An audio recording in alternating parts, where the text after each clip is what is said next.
Spiritüel uyanışın en zorlu evrelerinden biri. Eril enerjinin madde dünyasındaki o katı gerçeklikten sıyrılıp özüne dönmesidir. Peki ilahi eril neden dişil enerjiden daha sonra uyanır? Bu bir tesadüf mü yoksa sistemin bir gerekliliği mi? Bugün bunu konuşacağız. Bu videoda eril uyanışın aşamalarını, direnç noktalarını ve dönüşümün küresel bilinçteki yansımalarını ele alacağız. Hazırsanız başlayalım. İlk sorumuz şu: neden bu geç uyanış bir kural gibi karşımıza çıkıyor? Bunun cevabı eril enerjinin tamamen doğasında saklı. Eril enerji bu dünyada yapı kuran taraftır. O fiziksel dünyaya, mantığa, somut başarılara ve rasyonel kanıtlara demirlenmiştir. Dişil enerji ruhun fısıltılarını duymak için yaratılmışken eril enerji dış dünyanın gürültüsünü duymak için oradadır. Bu yüzden uyanış çağrısı geldiğinde eril enerji bunu önce bir sistem hatası veya mantıksız bir duygu yoğunluğu olarak ele alır ve bu durum karşısında onu uyanmaktan alıkoyan şey aslında korumaya çalıştığı ego kalesidir. Çünkü o kaleyi inşa etmek için yıllarını vermiştir. Dolayısıyla kalenin yıkılması ve içindeki özün açığa çıkması onun için bir nevi ölümle eşdeğerdir. Yani aslında geç kalmıyor. Sadece inşa ettiği o dünyadan ayrılmak için çok daha büyük bir sarsıntıya ihtiyaç duyuyor. Yani ego kalıplarıyla kurduğu o dünya o kadar güçlü ki onun karşısına eşdeğer bir güç veriyor. Eril enerjiyi uyandıran şey ne bir kitap ne de güçlü bir sözdür. Onu genellikle büyük bir boşluk uyandırır. Bu boşluk 3 şekilde ortaya çıkar. Bunun için ilk kural sessizliktir. İlahi dişil enerjisini geri çektiğinde ve artık erili kovalamayı bıraktığında eril enerji ilk kez kendi yankısıyla baş başa kalır. Kovalanacak bir hedef kalmayınca bakışları mecburen içeriye döner. Bir diğer kuralsa kule anları. Hayatındaki somut başarıları, yani iş, para, statü gibi başarılar sarsılmaya başladığı anda o güvendiği ve uğruna kaleler inşa ettiği maddi dünyanın yetersizliğini anlar. Bir diğer kural da kalp ağrısı. Yani mantığın bile açıklayamadığı o derin özlem duygusu. Bu duygu eril enerjinin o tüm savunmalarını bir mahluk gibi kemirmeye başlar. İşte o an ben kimim ve neden buradayım sorusu kaçınılmaz hale gelir. Şimdi gelin ilahi erilin uyanış anındaki evreleri tek tek inceleyelim. Uyanışın ilk evresi kaos ve direnç. Uyanışın ilk aşaması maalesef huzur dolu değildir. Aksine ilahi eril için bu tamamen bir kaos dönemidir. Bu aşamada ilahi eril hissettiklerini bastırabilmek için her zamankinden daha sert, daha iş odaklı veya daha mesafeli görülebilir. Hatta günümüzde özellikle sosyal mecralarda ya da sosyal yakınlıklarından bunları takip edebilirsiniz. İşte biz buna direnişin son evresi diyoruz. Zihin kalbin sesini bastırabilmek için son kozlarını oynar. Eğer çevrenizde eril enerjinin garip bir şekilde kaçtığını görürseniz ya da mantığına aşırı büründüğünü görüyorsanız bilin ki fırtına kopmak üzeredir. Çünkü hiçbir sahte yapı ilahi olanın ışığına sonsuza dek direnemez. Yani ısrarla bu savaşın ilahi dişil ile olduğunu düşünse de maalesef konu hiçbir zaman ilahi dişil yani partneri olmamıştır. Aslında burada anlaşılmayan en büyük sorun da budur. Kişi gerçekten bu ilahi aşkın farkına varmış olsa ve o kalıplarıyla oluşturduğu kaleyi yıkmaya başlasa o ilahi yolda ilahi aşkıyla yürüyebileceğini çoktan fark ederdi. Bu arada araya gidip ince bir mesaj vermek istiyorum. Muhtemelen videonun tam bu kısmını bir ilahi el ile izletseniz hayır ben aslında direnmiyorum, bu zaten benim normal halim diyerek bile aslında kendinden ödün vermeyecektir. Ama bu bizim sorunumuz değil. Rabbim yolunuzu aydınlatsın diyerek konumuza devam edelim. Gelelim uyanışın ikinci evresine: çatışma ve sorgulama. İlahi erilin o direnç duvarları bir kere sarsıldıktan sonra ikinci evre başlar. Bu evrede o güne kadar ilahi erilin hayatına anlam katan başarı, güç, strateji, sosyal çevre veya aile gibi kavramların yavaş yavaş tadını kaybetmeye başlamasına neden olur. İlahi eril dış dünyada her şeye sahip olsa bile içinde tarif edemediği bir eksiklik duygusuyla uyanır. Bu ruhun zihne attığı ilk çemberdir. Artık sadece mantıkla yaşamak ona yetmez hale gelir. Etrafındaki insanlara, kendine ve en önemlisi kendi geçmişine yabancılaşmaya başlar. Genellikle bu dönemde benim hayatımın amacı ne veya gerçekten mutlu muyum gibi daha önce zaman kaybı olarak gördüğü felsefi sorular zihinde dönmeye başlar. Mesela eskiden bir ortamda ilgi odağı olmak, girdiği her ortamda parmakla gösterilmek ya da satın aldığı o lüks bir otomobilin direksiyonuna geçtiğinde bile hissettiği o duygu, hissettiği o mutlak güç onu günlerce bulutların üstünde taşırken bu uyanış sürecine girdiğinde o çok sevdiği vitrin anlamını yitirir. Eril o vitrindeki her şeye sahip olsa bile içinde tarif edemediği o eksiklik hissiyle uyanmaya başlar. Her sabah aynı hırsla uyandığı o dünya artık üzerine çöken bir tavan an gibidir. Ve şu sorular sorulmaya başlar. Her şeye sahipsem neden bu kadar boş hissediyorum? Toplumun ona yüklediği güçlü, sarsılmaz, başarılı insan maskesi artık yüzüne ağır gelmeye başlar. Kalabalıkların içinde, en yüksek kahkahaların içinde aniden gelen o kopuş hissi aslında kimsenin onu değil, sadece yarattığı o gösterişli gölgeyi sevdiğini farkına varmasına sebep olur. Peki ya o güne kadar başarı diye adlandırdığı her şeyin aslında derin bir yalnızlığı örtmek için örülen duvarlar olduğunu görmeye başlaması? Peki ya ilişki sırasında partnerine karşı kullandığı o tüm cümlelerin aslında doğru olmadığını kabullendiği o an? Ama şuna dikkat edin, bu kabulleniş başlar ama bunu asla karşı tarafa göstermez. Bu evre Eril'in dışarıdaki savaşı bırakıp içerideki gerçekle ilk kez göz göze gelmek zorunda kaldığı sancılı ama bir o kadar elzem bir eşiktir. Zırhının çatlaklarından sızan o ışık ona tek bir şey fısıldar: olduğun kişi olman gereken kişiye engel oluyor. Gelelim deprem etkisi yaratan ve hepimizin hakim olduğu 3. evreye, ruhun karanlık gecesi. Bu evre uyanışın en sancılı ama en dönüştürücü evresidir. İlahi eril için bu süreç egonun tam anlamıyla iflas etmesidir. Peki bu olayları tetikleyen sebepler ne? Gelin bunu anlatalım. Ayrılık, iş kaybı, büyük bir hayal kırıklığı tetikleyici olabilir. Eril enerji kontrolü kaybettiğini anladığı o an ilk kez teslimiyet kavramıyla tanışır. Gururun yerini hüzne, sertliğin yerini savunmasızlığa bıraktığı bir süreçtir bu. Maskeler düşer, zırhlar ağır gelir ve eril enerji kalbinin derinliklerine gömdüğü tüm o ağır duygularla yüzleşmek zorunda kalır. Ağlamanın aslında bir zayıflık değil de bir arınma süreci olduğunu ilk kez burada anlar. Yalnız burada araya girmek istiyorum. Hiçbir şekilde tarifini edemediğimiz o karanlık geceyi yaşayacak olan şunu bilsin ki sakın vazgeçmeyin ve korkmayın. O zifiri karanlık sizi yok etmek için değil, içinizdeki gerçek güneşi doğurmak için geliyor. Eski sizin ölümü hiç ölmeyecek olan özünüzün doğumudur. O geceyi iliklerine kadar yaşayanlar şafak söktüğünde artık eskisi gibi yürüyemeyecekler ve onlar artık kendi ışıklarıyla dünyayı aydınlatan birer meşale olacaklar. Bu acı aslında sizin en büyük rütbenizdir ve o eşikten geçtiğinizde karşılaşacağınız yeni siz her saniye yaşadığınız o acının üstünde bir ihtişama sahip olacak. Bu sorgulama anında öyle bir evre gelir ki o zamana kadar üzerinizde taşıdığınız tüm toplumsal kalıplar, kurallar ve o katı gururunuz artık ruhunuza ağır bir yük olmaya başlar. Bu yüklerden kurtulmaya başladığınızda ise sizi şok edecek bir gerçekle yüzleşirsiniz. O ana kadar partnerinize adeta bir savaş meydanındaymışsınız gibi savunduğunuz ve belki de haklı çıkmak uğruna ilişkiyi bitirdiğiniz tüm anlar aslında kocaman birer hata olduğunu anlarsınız. Zihninizdeki o haklıyım sesleri susar ve yerini inanılmaz bir aydınlanmaya bırakır. İçinizde aniden bir heyecan dalgası üretir. Sanki yıllardır çözemediğiniz bir puzzle parçası elinize geçmiş gibi heyecanlı hissedersiniz. O anın coşkusuyla evet şimdi anlıyorum, şimdi çözdüm diyerek aradaki tüm engelleri, gururu ve geçmişin tozlu raflarındaki o kitapları bir kenara bırakıp partnerinize koşmak, ona sarılıp ona her şeyi aslında şimdi anladığınızı söylemek istersiniz. Bu sadece bir pişmanlık değil, ruhunuzun kendi gerçekliğine ve gerçek sevgiye duyduğu o durdurulmaz çekimdir. Eskiden zayıflık olarak gördüğünüz o tepkiler şimdi sizin tek kurtuluşunuz ve en büyük gücünüz gibi görünmeye başlar. Bu arada bunları kitaptan okumuyoruz. Eminim ki şu anda bunları yaşayan birçok kişi evet tam olarak bu şekilde oluyor diyecektir. Neyse geçelim bir sonraki evreye. Yeniden yapılanma ve entegrasyon. Yıkımdan sonra sıra yeniden inşaya gelir. Ancak bu seferki yapı beton ve mantık üzerine değil, sevgi ve bilinç üzerine kurulur. Bu 4. evrede ilahi eril aslında kendi içindeki o ilahi dişil enerjiyle buluşur. Sezgilerini dinlemeyi öğrenir. Aslında şefkat göstermenin onu eksiltmeyeceğini anlar. Artık yok etmek veya yönetmek yerine korumayı ve beslemeyi seçer. Bu aşamada eril artık uyanmıştır. Ancak bu yeni kimliğine alışması, eski alışkanlıklarını bırakması biraz zaman alır. O artık fiziksel bir güç olmaktan ziyade ruhsal bir otoritedir. Hem dünyevi gerçekleri yönetir hem de ruhsal derinliği taşıyabilir. Eskiden gücü başkalarının üzerinde tahakküm kurmak sanarken şimdi gücü kendi nefsi ve egosunun üzerinde hakimiyet kurmak olarak tanımlar. Bir tartışmada son sözü söyleyip galip gelmek yerine sessiz kalıp anlayış göstermenin asıl büyüklük olduğunu anlar. Artık iş yerinde ya da bir çevresinde yönetici olarak değil bir besleyici olarak var olur. İnsanların hatasını onları yüzüne vurarak ezmek yerine o hataları nasıl onarabileceklerine dair ilham veren bir otoriteye dönüşür ve artık hayatındaki partnere karşı karşı ruhsal yorgunluğunu sezen, tek bir bakışıyla ne hissettiğini anlayan ve ona güvenli liman olan duygusal koruyucu görevini üstlenir. Burada bir örnek senaryo oluşturalım. Eski eril normalde partneri bir sorunla geldiğinde ona mantıklı çözümler sıralardı. Ağlamasını gereksiz bir duygu patlaması olarak görür ve konuyu kapatmaya çalışırdı. Ancak uyanmış eril partneri suskun olsa bile içindeki fırtınayı sezer. Ona sadece sarılır ve "Seni duyuyorum, yanındayım ve güvendesin" der. Çözüm sunmadan önce ruhuna dokunmanın dünyadaki bütün mantıklı cevaplardan çok daha güçlü olduğunu görür.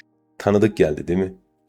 Aslında size buraya kadar anlatmak istediğim şeylere şöyle bir örnek vermek istiyorum. İlahi eril uyanış anına kadar üzerinde taşıdığı o gurur, ego kalıpları üzerinden kendine bir duvar örer ve bu duvarlarda dış dünyayı gördüğünü sandığı pencereler inşa etmiştir. Ancak bu durumun farkına varıp uyanış sürecine geçen ilahi eril bu kalıplardan kurtulur ve gerçek huzura, o gerçek saf ve temiz huzura, temiz sevgiye uyanır. Şimdi gelelim ikiz alev sürecinde çoğu kişinin keşke dediği o evreye, birlik bilinci. Bu son evre tam bir hizalanma halidir. İlahi eril, ilahi dişiliyle olan bağının sadece romantik evre değil de ruhsal bir görev ya da evrensel bir hizmet olduğunu fark eder. Bu aşamada zaten bekleyen veya kaçan taraf olmadığı için her şeyin şimdi ve burada birleştiğini anlar. Bu evrenin getirdiği kutsal değişimler şöyledir. Güvenli liman olma onuru. Eril enerji, ilahi dişilin sunduğu sezgisel vizyonu ve ruhsal derinliği hayata geçirecek o güvenli liman olma duygusunu büyük bir onurla kabul eder. Artık korkuyla ya da savunma mekanizmalarıyla değil de sarsılmaz bir kararlılıkla hareket eder. İlahi eril uyanışı tamamlamış ve kendi merkezine oturmuştur. Hayatını artık ego hırslarıyla değil de yüksek bilincin enderliğinde inşa eder. Bu spiritüel savaşçının evine yani kalbine döndüğü andır. Bu aşamada birliktelik kişisel tatminin önüne geçer. İlahi eril ve ilahi dişil artık el ele vererek çevrelerine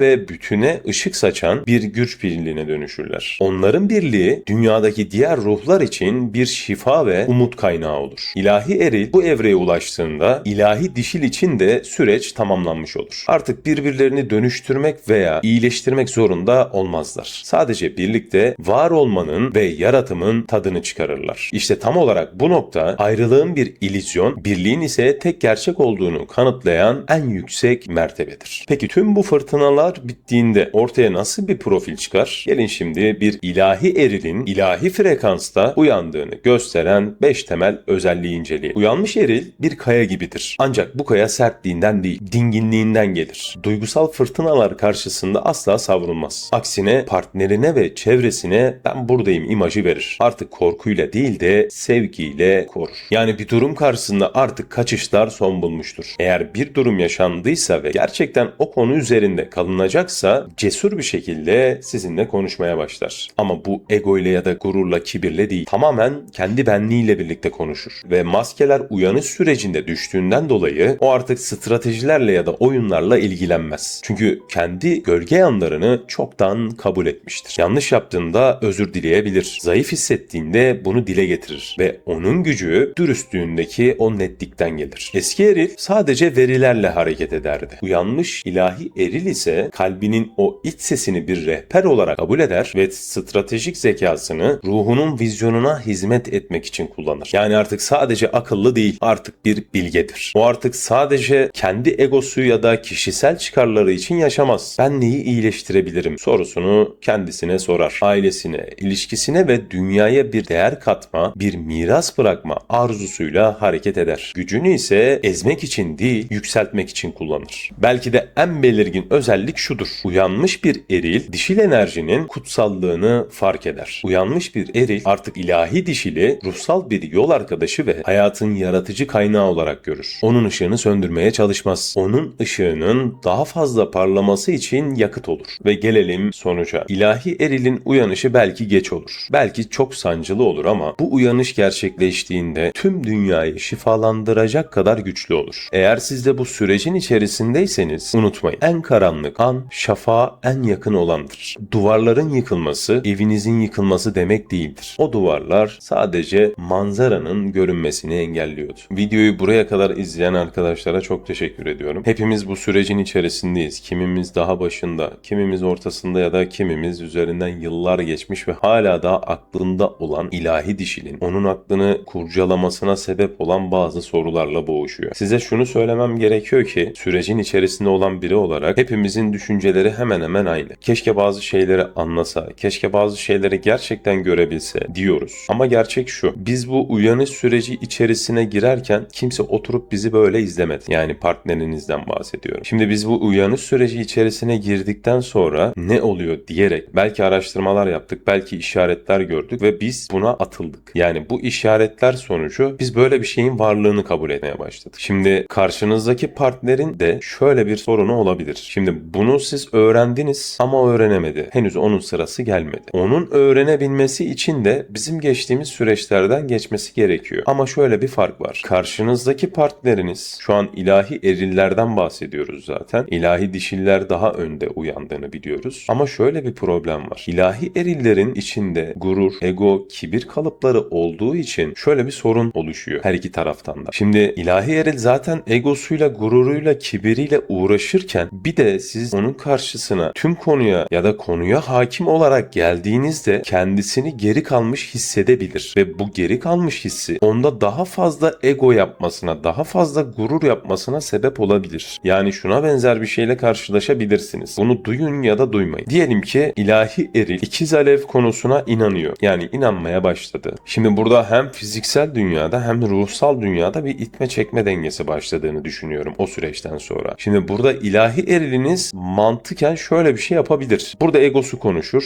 bence ve der ki neden ben değil desen? Neden sen benden bu kadar güçlü görünüyorsun? Fiziksel dünyada güçlü olduğunu düşünmüyorum. Yani fiziksel dünyada sizi güçlü gördüğünü düşünmüyorum bu süreçte. Çünkü bu tamamen ruhsal bir bağlantıyla alakalı. Yani ondaki ruh sizi görüyor ve kafasının karışmasına sebep oluyor. Yani ben burada uyurken sen nasıl uyanabiliyorsun gibi düşünebilirsiniz bunu. Şimdi bu konu o kadar hassas bir konu ki evet biz belki önce uyandırılan taraftık ve önce uyandırılan taraf olarak takipçi ruhu izlememiz gerekiyordu. Ve izlerken de çektiğimiz acıyla olgunlaşmamız gerekiyordu. Ama şunu kaçırmayalım. Bu sizde gizli kibir, ego, gurur yapmaması gerekiyor. Bu bir tamam öncü ruh olarak diye bahsediyoruz ama nereden bakarsanız bakın karşınızda bu sürecin içerisine zorlu bir şekilde girecek bir insan varken bizim onlara gerçekten şefkatle bakmamız gerekiyor ki ne kadar bu şekilde yaklaşırsak konuya düşünüyorum ki onların ruhları da çok rahat edecekler. Yani sizin ruhunuzun diğer parçası sonuç olarak. Burada ölsün bitsin ben çektim o da çeksin demek değil de bence geri dönüp dönmemesi çok önemli değil. Bir an önce ruhunuzun diğer yarısını da iyileştirmeye çalışın. Yani alanına girmeden. Bunlar benim düşüncelerim. Çünkü videolara bakıyorum. Farklı videoları da izliyorum bu arada. İnsanların düşünceleri hep ben çektim o da çeksin. Muhtemelen ben o insanların uyanış sürecinden geçtiğini de düşünmüyorum. Çünkü bence uyanış sürecinden geçen bir ruh bu kadar egodan, gururdan, kibirden uzaklaşan bir ruh bu cümleleri bence kullanmaz. Kullanmamalı da bence. Kullanmamak için de kendini zorlamaması gerekiyor zaten. Çünkü içindeki artık o öfkesi dinmiştir. Artık o sinir edinmiştir yani. Şimdi soruyorum size o 10 yıllık olan 10 yıl önce ikiz aleviyle yollarını ayırmak zorunda kalan insanlara belki bir sene belki bir ay artık neyse. Size yaşattıklarından sonra bu kadar öfkeliyseniz diyelim. Yarın kapınızı çal ve ben çok pişmanım. Evet ben de o sürecin içerisinden geçtim. Ben böyle olabileceğini hiç tahmin etmemiştim. Haklıydın. Evet bu imkansız gibi görünüyor size. Yani o kadar gururlu, egolu, kibirli bir insanın kapınıza kadar gelip sizden özür dileyeceği anlamını düşünmek bile belki imkansız geliyor ama ben şuna inanıyorum. Benim bir öncem var, bir sonram var. Değişmez diye nitelendirdikleri bir insanken şu anda bu halde çok şükür ki karşınızdayım ve sizinle bir şeyler paylaşmaya çalışıyorum. Şu kalıplaşmış cümleyi bir kırsın bence insanlar. İnsan yedisinde neyse yetmişinde odur diye bir konu vardır ya. Bence artık ondan bir vazgeçelim. Artık insanlar bu kalıplara sığınmaktansa gerçekten değişimi fark etmeleri gerekiyor ve ben sonuç olarak insanların değişebileceğine inanıyorum. Değişmeyecek diye bir şey yok. Özellikle bakın burada her iki taraf için de söylüyorum. Bu savaş bir insana verilen savaş değil. Bu savaş ilahi yaratıcıyla verilen bir savaş. Bunun farkında değiliz zaten. Yani çoğu insan bunun farkında değil. Aslında karşısındaki partnerle benle savaştığını düşünüyorlar. Aslında öyle bir şey yok. Yani şöyle düşünsenize, ilahi güç ruhun diğer yarısını aydınlatmaya çalıştı. Aydınlattı, uyandırdı ve diğer tarafıyla şu anda muhasebede. Nereye kadar savaşabileceksin ki? Yani nereye kadar teslimiyetten uzak yaşayacaksın? Ben teslimiyet kelimesini çok fazla kullanmaya başlayan bir insandım son zamanlarda. Bunun nereden geldiğini de bilmiyorum. Bilmiyordum o zamanlar. Çünkü yani normalde kullanmadığım kelimelerdi bunlar. Ama şimdi anlıyorum. Aslında ben değil. Ruhum karşı taraftaki ruha bir şeyler anlatmak için beni aracı kullanarak ağzımdan o cümleleri döküyordu. Ve kullanılan çoğu cümleler şu anki zamanda bana şu şekilde gelmeye başladı. Yani neden ben bunları söyledim dedim ve sonrasında cevabı şu an kendimde buluyorum. Bunlar aslında gelecekteki bana notlar gönderen ufak tefek parçalardı ve bunların hepsi artık birleşmeye başladı. Böyle sohbet tadında bir gün umarım ki sizinle